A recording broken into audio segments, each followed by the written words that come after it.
Bon, les gars, ah putain, c'est pas mis.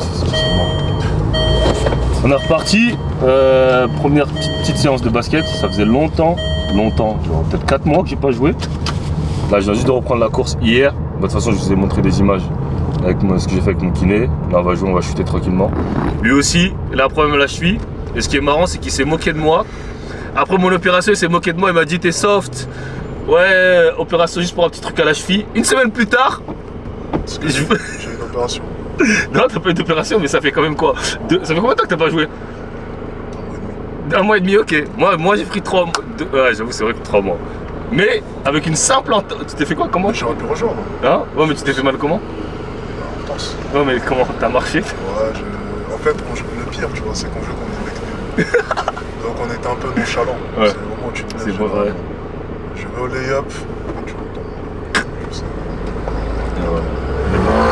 C'est la life, donc 2 blessures de cheville. La cheville, la blessure la plus répandue pour les basketteurs. On va à la hoops. Après, cheville, c'est quoi, c'est genou? Bah, d'abord c'est cheville, pour les basketteurs c'est cheville, après c'est genou. Bah au basket surtout, la cheville c'est quasiment inévitable je pense.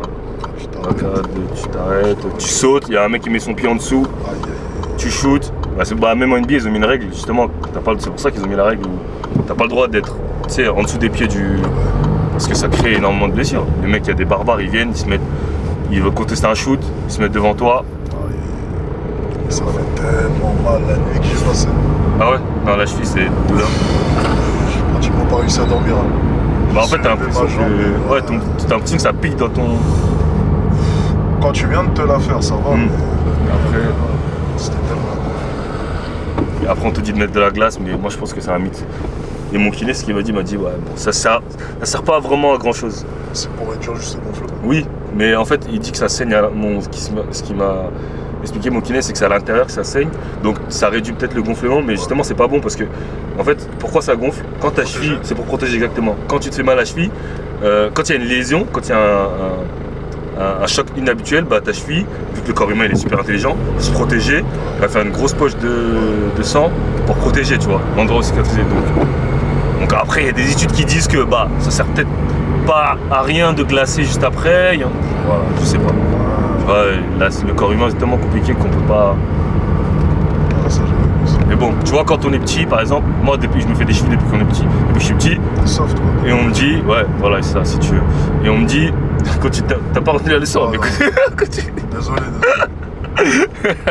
God is watching. T'as vu, j'ai fait opération de ça et continue à se moquer de moi. On fait appel à God pour ce genre de choses. Aussi, attention. On fait appel à God pour tout. Attention, t'as regarde le CD derrière. Fais attention. Fais attention. Non, mais en gros, ouais. Mais moi, on m'a toujours dit, juste tu glaces 1-2 semaines et tu rejoues.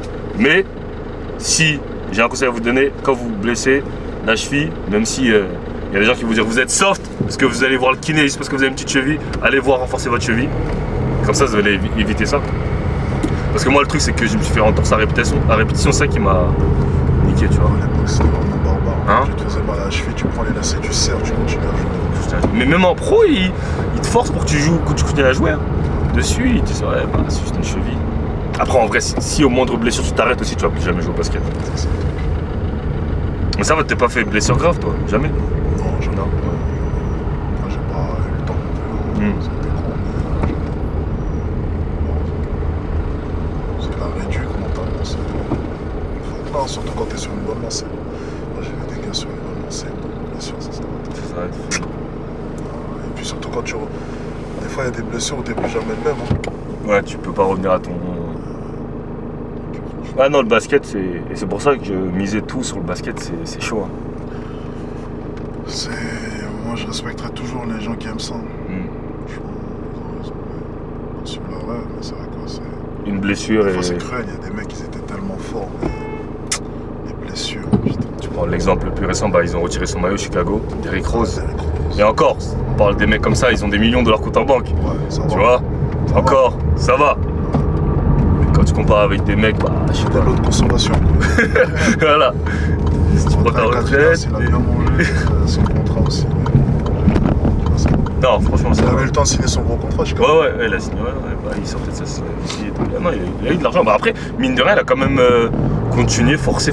Il y a 2 ans, il était encore NBA. Il prenait son 8, 10 millions. Ouais, 10 millions l'année, c'est son mentor, le mentor de Ja Morant.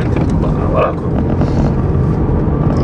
Après voilà, si t'as des millions, mais quand t'es un mec, voilà, t'es en Pro A, Pro B, N1, tu t'es blessé,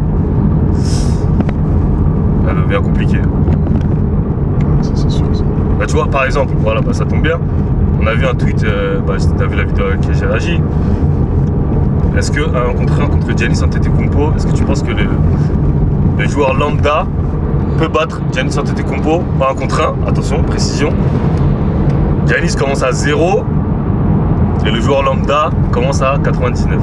Et ça va en 100. Giannis va gagner. Donc tu penses que 99% des basketteurs savent Giannis? C'est pas une question, ça. La question, elle est tellement bête. La personne qui répond le contraire, elle connaît rien de basket. Bah, la plupart des explications qu'ils m'ont données, Déjà, moi là. tu vois les joueurs lambda, ils se retrouvent face à des mecs de centre de formation qui débarquent. Un mec un peu grand, déjà regarde leur réaction. C'est pas du jeu, ouais mais il est grand, ouais mais. Maintenant imagine un mec de 2m10 qui peut te courir le 100 mètres en 12-13 secondes, qui saute comme un kangourou, qui a une envergure de 2m25 et qui est extrêmement physique. Comment tu veux l'arrêter? Bah, je vais donner les justifications qu'ils m'ont données, parce que je suis dans la même optique que toi. Oui, mais il va se fatiguer. Oui, mais je vais mettre un Il shoot. va pas se fatiguer. Il joue 40 minutes à NBA. Il peut prendre 30-40 tirs contre des mecs qui ont sa dimension physique. Un mec lambda n'a pas sa dimension physique, c'est-à-dire que tu ne lui opposes aucune résistance. Quand il drive, il te met un coup d'épaule, tu résistes pas, il se fatigue pas. Donc s'il est capable de jouer 40 minutes contre des mecs de 120 kg et il est capable de leur mettre des coups d'épaule pendant 40 minutes, tu penses que contre toi il va galérer, il va s'essouffler. Il n'y a aucune résistance physique. Pour leur donner un exemple, c'est comme lorsque tu es un meneur et tu défends sur un pivot au poste. T'as vu comment t'es KO à la fin du contact?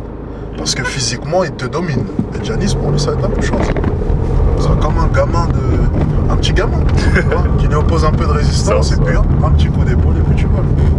Et c'est ce que j'essaie de faire comprendre aux gens, mais c'est pour ça que tu te rends compte que c'est pour ça qu'il faut jouer. Le basket, c'est un sport qu'il faut pratiquer. Il faut avoir de l'expérience parce que tu peux pas comprendre.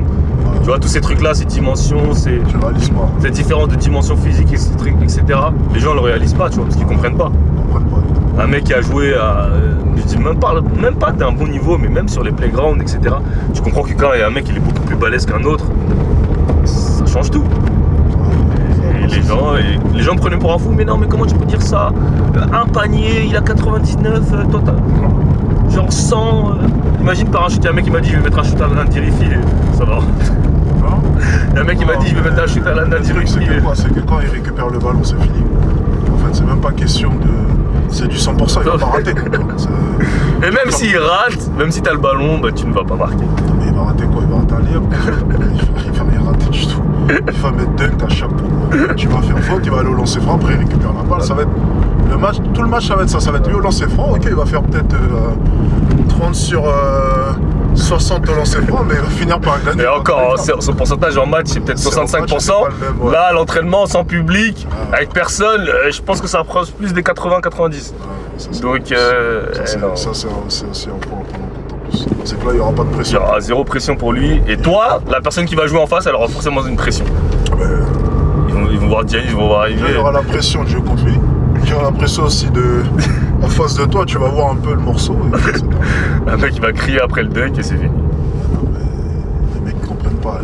Ils vont se mettre à trembler directement. C'est un NBA, c'est pas Je leur ai expliqué, mais bon, ils comprennent pas. Tu vois, MVP, défenseur de l'année. Et tu vois, c'est pas un mec qui est bon juste offensivement ou qui est nul défensivement. Le mec, c'est un monstre. Bon, on arrive à la hoops. J'espère qu'ils ont allumé les chauffages. Parce que c'est pas. Toute ma vie, je suis allé beaucoup de fois à la hoops et j'ai jamais allumé le chauffage. Bon, aujourd'hui, on va leur demander. Est-ce que le chauffage. T'as raison, on va demander alors qu'on est 3 dans le gymnase. C'est possible. Un peu de chance. Avec